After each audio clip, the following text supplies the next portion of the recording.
Welcome back to today's video. Remember to hit the like, share, and subscribe buttons. If you have any questions or thoughts, shoot me a message.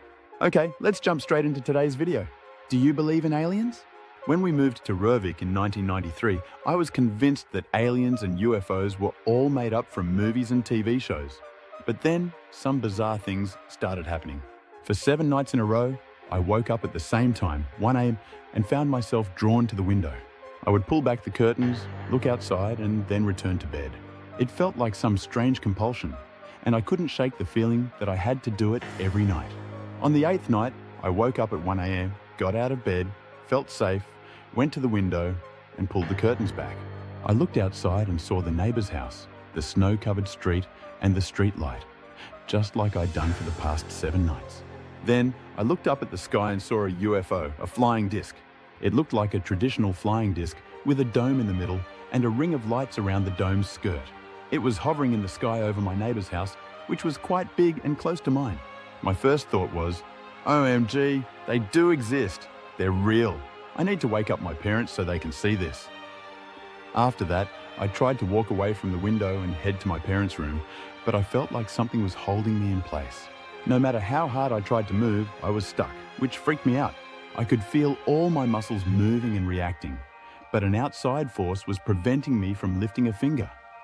This outside force paralyzed me. The next thing I remember is waking up in bed the next day feeling really weird.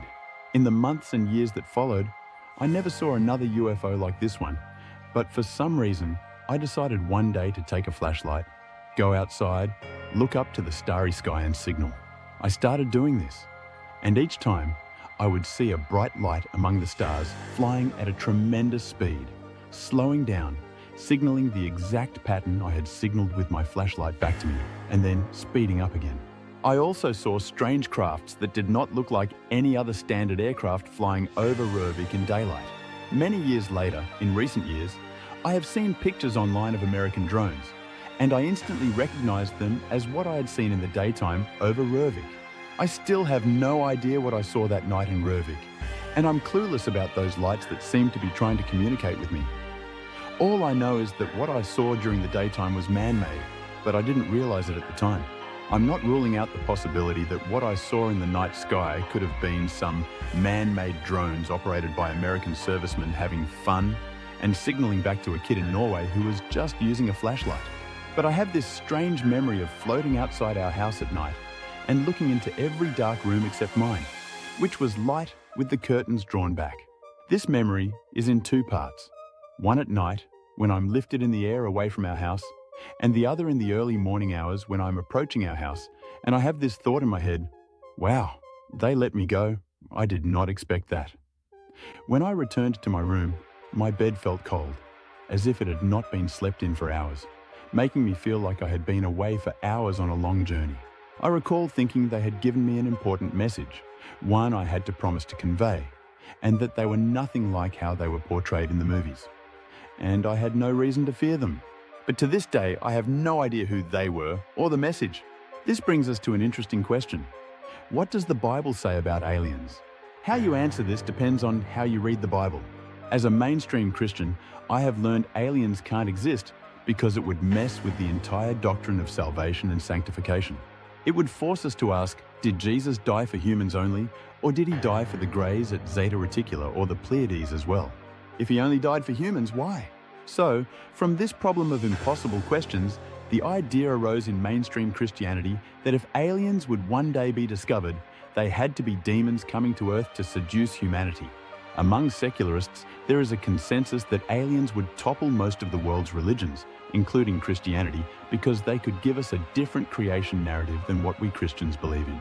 On the other hand, if you read the Bible and remember that we are not the original recipients, you would only have to conclude that the Bible is silent on the subject. It does not say that there are aliens or that there are no aliens.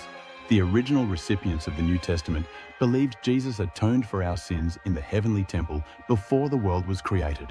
If life existed on other planets, it could be argued that Jesus' sacrifice could have atoned for their sins too, without conflicting with the doctrine of atonement.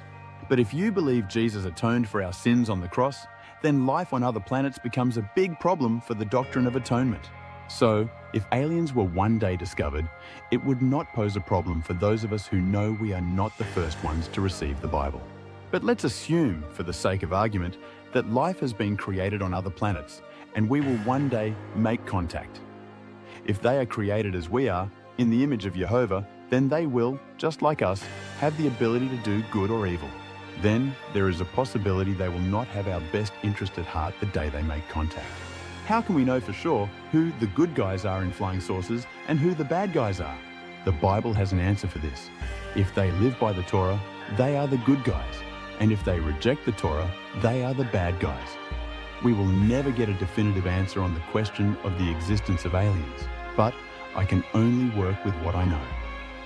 When I lived in Rørvik, I saw a lot of unidentified flying objects I could not explain at the time, and some I later on could explain.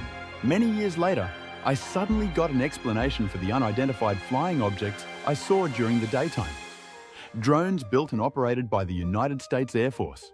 Those lights in the starry sky that blinked back to me could be drones and a drone operator in a bunker somewhere, having fun, signaling back to a kid with a flashlight. But then there is the flying disc with the lights. I can't explain that. I can't say it was a spacecraft, and I have no idea what happened to me from the moment I was paralyzed until I woke up the following day in my bed. But I have a lot of fuzzy memories connected to this incident that I can't explain. Remember to hit the like, share, and subscribe buttons. If you have any questions or thoughts, shoot me a message. Have you seen aliens or a UFO?